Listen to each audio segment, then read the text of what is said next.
Sir నమస్తే sir. నమస్తే sir. ఏం పేరు సార్? మిరియాల చంద్రమౌళి. ఏం చేస్తారు sir? Retired government employee, state government employee. అంటే ఏ department? Medical health. Medical health department. అంటే ప్రజెంట్ ఏమన్నా ఇంక బిజినెస్ చేస్తున్నారా లేకపోతే ఇంటి దగ్గర మామూలుగా ఐడిల్? సార్ ఏం సార్ ప్రధానంగా ఇప్పుడైతే ఏంటంటే కేంద్రంలో పార్లమెంట్ ఎలక్షన్స్ వస్తున్నాయి. అన్ని కాంగ్రెస్ పార్టీ అండ్ బీజేపీ, ఇక్కడైతే ప్రాంతీయ పార్టీ అయితే బీఆర్ఎస్ పార్టీ సర్వసిద్ధంగా ఉంది. అంటే భారతదేశ వ్యాప్తంగా కూడా ఇప్పటికే భారతదేశ డెవలప్మెంట్ కావాలన్నా కూడా విద్యా ఉపాధి ఇంకా అవకాశాలు కలవాలన్నా ఎలాంటి స్కామ్స్ కాకుండా ఉండాలన్నా కూడా ఏ పార్టీ కేంద్రంలో అధికారంలోకి వస్తే బెటర్ అయ్యే అవకాశాలు ఉంటాయి సార్? నేను ఇండియా కూటమి రావాలనుకుంటున్నా. ఎందుకు అంటే మనకు ఎప్పుడో 1830 సంవత్సరాలు బ్రిటిష్ వాళ్ళు ఉన్నప్పుడే మనకు కుల జనగణన చేసిండ్రు.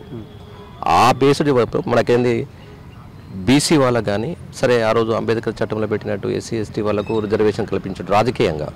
సరే ఉద్యోగపరంగా బీసీ వాళ్ళకు అది కూడా సెంట్రల్ గవర్నమెంట్లో ఓబీసీ మండల్ కమిషన్ ద్వారానే 27% ఇంప్లిమెంట్ అయ్యింది.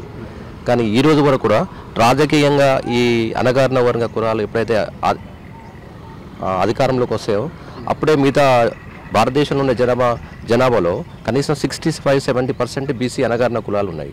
వాళ్ళకు రాజకీయ పనిత లేదు. ఇదివరకు కూడా ఇంకా వెనకబడిన కులాలు ఇంతవరకు కనీసం అసెంబ్లీ చట్టసభల్లో కూడా అడుగుపెట్టే ఛాన్స్ లేకుండా పోతుంది. ఫర్ ఎగ్జాంపుల్ మన నల్గొండ డిస్ట్రిక్ట్ తీసుకుందాం.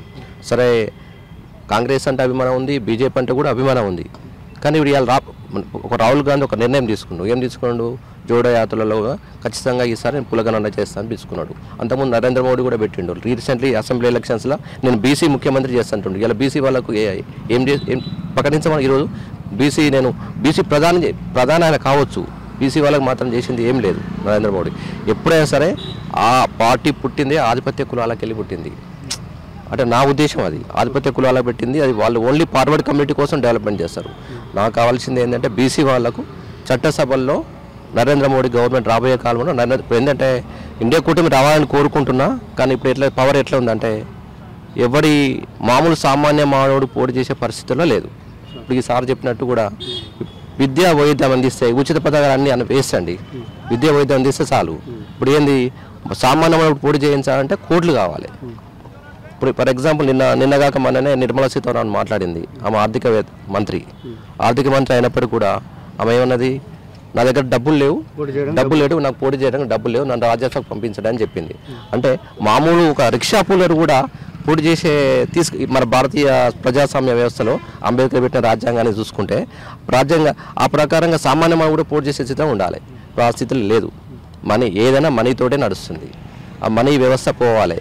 తర్వాత ఈవీఎం వ్యవస్థ కూడా పోవాలి. డైరెక్ట్ ఓటింగ్ సిస్టమ్ ఎక్కడో భారతదేశం అభివృద్ధి చెందిన ప్రపంచ దేశాలు మొత్తం మళ్ళీ ఓటింగ్ బ్యాలెట్ సిస్టమ్ వచ్చింది. ఆ సిస్టమ్ రావాలని నేను కోరుకుంటున్నాను. సార్ ఇండియా కూటమి అంటే ఇప్పటి వరకు కూడా భారతీయ జనతా పార్టీ మరోసారి నరేంద్ర మోడీ మూడోసారి కూడా అధికారంలోకి వస్తున్నట్టు కూడా భారతీయ జనతా పార్టీ క్లియర్గా ఒక ప్రధానమంత్రి క్యాండిడేట్ని క్లియర్ చేసినారు. ఇండియా కూటమి కూడా ఇప్పటి వరకు కూడా పలానా వ్యక్తిని అంటే కూడా ప్రధానమంత్రి కూడా డిక్లేర్ చేయలేదు.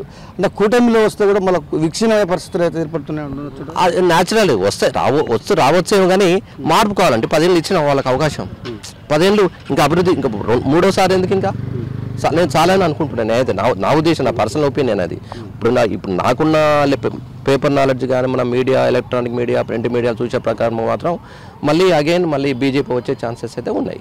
ఇండియా కూటమి రావాలని కోరుకుంటున్నా కానీ ఛాన్సెస్ లేవు. ఇండియా యూనిటీ అప్పుడు ఫర్ ఎగ్జాంపుల్ మీకు చెప్తా, లాస్ట్ ఈ 10 ఇయర్స్లలో అంటే అన్ని డిఫరెంట్ రాష్ట్రాల్లో ఎన్ని రాష్ట్రాలని తీసేసుకొని బీజేపీ తన పార్టీ వచ్చేటట్టు తన పార్టీలో తీసుకుని తెలుసుగా మీకు చాలా రాష్ట్రాలు. ఎగ్జాంపుల్ ఫస్ట్ గోవా కాడికి వెళ్ళి మొదలు పెడితే హర్యానా కాడికి వెళ్ళి పెడితే సిక్కిం, మిజోరాం అవన్నీ తూర్పు ఈశాన్య రాష్ట్రాలు మొత్తం కంప్లీట్ కొలగొట్టుకున్నది. కాబట్టి ఇవన్నీ దేనితోనే అవుతున్నది? డబ్బులతోనే అవుతుంది. డబ్బులు ఉన్నాయి. ఇప్పుడు ఎలక్ట్రల్ బాండ్స్ వచ్చినాయి. సుప్రీంకోర్టు అక్షంతలు వేసేంత వరకు కూడా ఎలక్ట్రల్ బాండ్స్ బేడబెట్టలే స్టేట్ బ్యాంక్ ఆఫ్ ఇండియా. మరి ఇప్పుడు బేడబెట్టిండు. ఇలా ఈరోజు వెలుగు పేపర్లో కూడా ఈరోజు ఏం చూసినామని ఇలా వార్త సుప్రీంకోర్టు ఇచ్చింది ఎలక్షన్ కమిషన్కి. ఏమైనా ఇచ్చింది? ఈవీఎం ప్యాట్లు కూడా ఈవీఎం స్లిప్స్ ఉన్నాయి కదా, ఆ స్లిప్స్ ఓటర్కు ఇవ్వాలి. చూసుకున్న అతను మళ్ళీ డబ్బులు వేయాలి. అది వచ్చినప్పుడే ట్రాన్స్పరెంట్గా జరిగినట్టు లెక్క. బ్యాలెట్ సిస్టమ్ పెట్టాలండి, ఈవీఎంలు తీసేయాలి. 10 నెలల రోజులు సంవత్సరాలు ఎన్నికలు, అది పరిస్థితి. అంటే ఇప్పుడున్న అంచనా ప్రకారం కేంద్రంలో ఏ పార్టీ అధికారంలోకి వస్తుంది? నాకున్న ప్రకారం అయితే బీజేపీ వస్తుంది మళ్ళీ. నేను ఇండియా కూటమి రావాలనుకుంటున్నా. అక్కడ డిఫరెంట్ రీజనల్ పార్టీస్ అయినాయి. ఆ రీజనల్ పార్టీస్ తర్వాత అప్పుడు ఏమవుతుంది, మళ్ళీ నేను ప్రధానమంత్రి కావాలి, నేను ప్రధానమంత్రి, మీరందరికీ ఇలా ప్రధానమంత్రి ఎవరు ఏంది అనేది అది.